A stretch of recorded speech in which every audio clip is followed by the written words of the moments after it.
bahwa tidak ada seorang pun di antara kita yang inginnya hidup sengsara dan menderita. Tetapi tolak ukur kebahagiaan, tolak ukur sukacita, pandangan kebahagiaan antara satu dengan yang lain itu berbeda-beda. Yang satu mungkin setelah melakukan karya besar, pelayanan besar seperti para murid, ia berbahagia, bersukacita. Yang satu punya lembaran biru dan merah banyak, bersukacita. Yang satu bisa makan bakso kuda seperti Romo Metodius ini, bisa berbahagia, gitu ya. Makan bakso kuda jumbo, berbahagia, ya.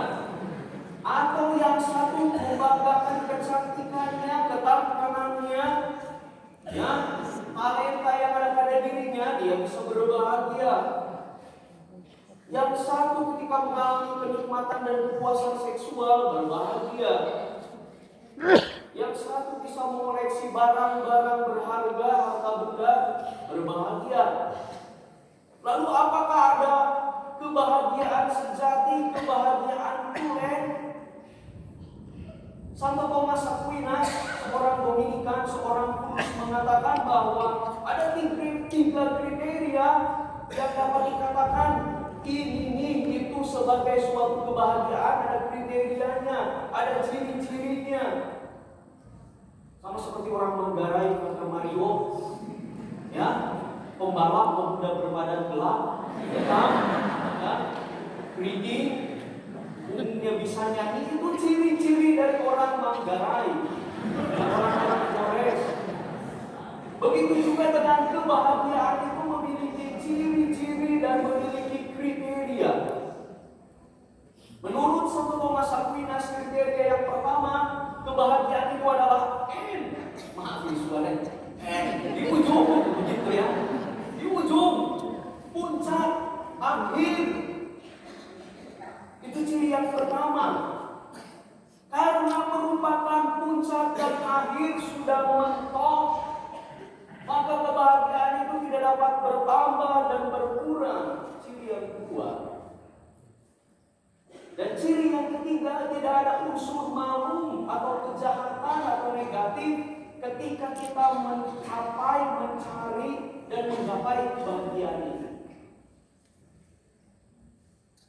Kalau Suster Lisa berjalan di padang gurun, bawa satu tas ransel isinya lembaran merah dan biru, sementara di situ Suster Lisa kelaparan dan kehausan, tidak ada kedai, tidak ada warung untuk menukar uangnya. Apakah uangnya berguna?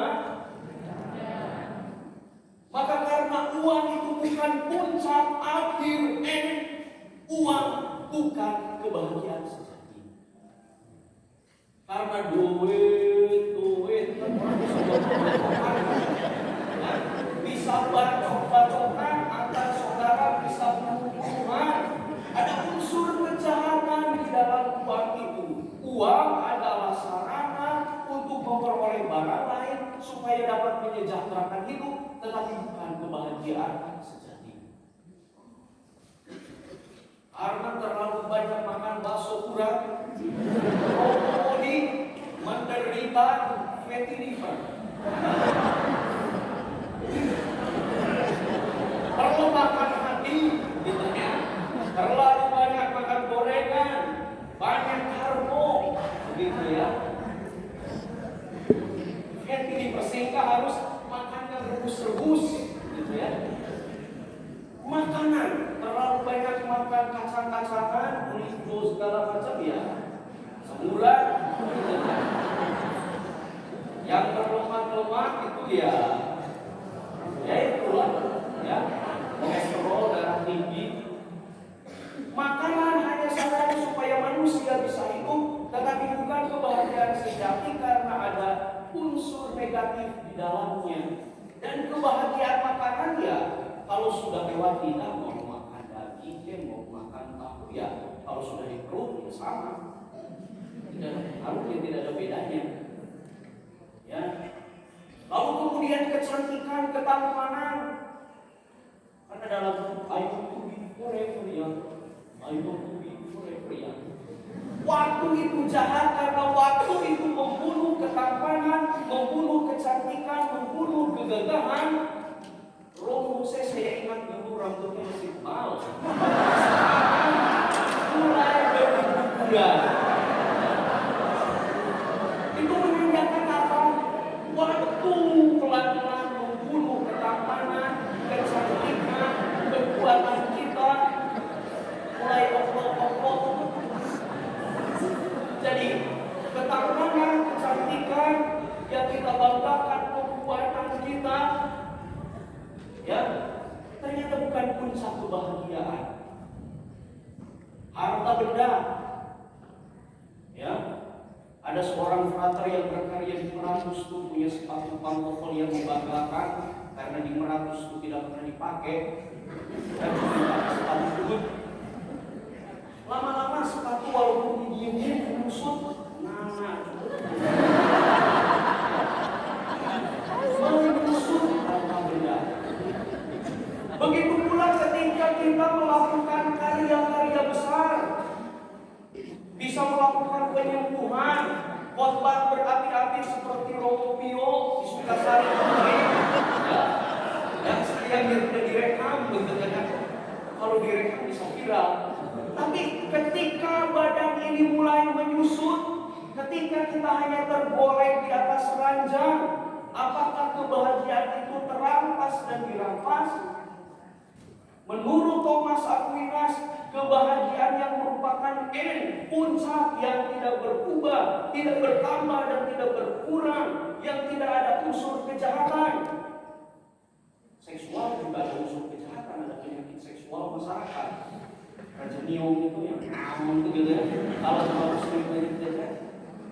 Tiga kriteria ini hanya terdapat pada Tuhan. Ya, puncak yang tidak berubah, yang tidak berawal, berakhir, tidak bertambah, berkurang, tidak ada kejahatan di dalam dirinya.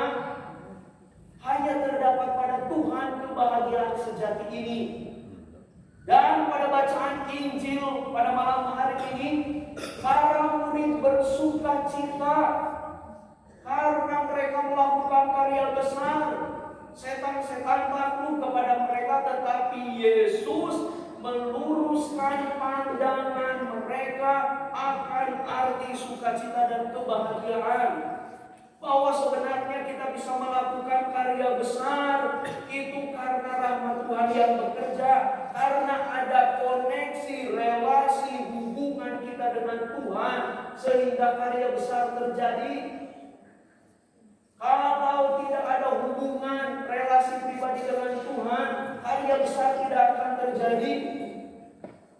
Coba saja nanti dalam doa penyembuhan, dalam nama Malina putih sembuh.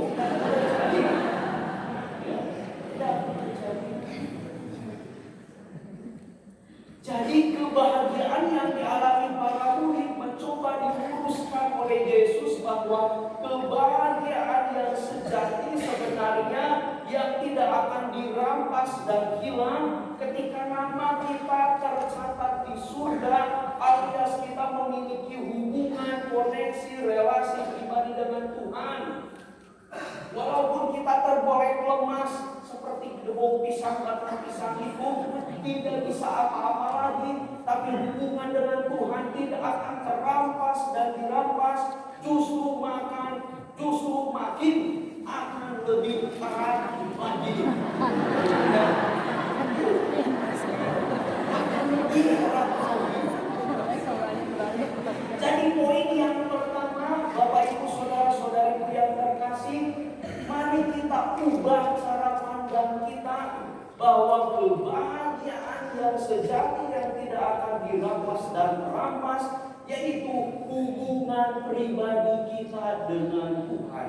Nama kita tercatat di surga berarti mengandaikan ada jalinan relasi mendalam dengan Tuhan. Bukan semata-mata karya besar, bukan semata-mata yang tadi telah saya sebutkan. Kalau kita sudah memiliki relasi yang mendalam dengan Tuhan, dalam bacaan Injil di ayat berikutnya dikatakan apa? Yesus melihat iblis terjatuh, ya, dan tidak ada sesuatu pun yang akan membahayakan diri kita. Dan lebih lanjut lagi Yesus mengatakan apa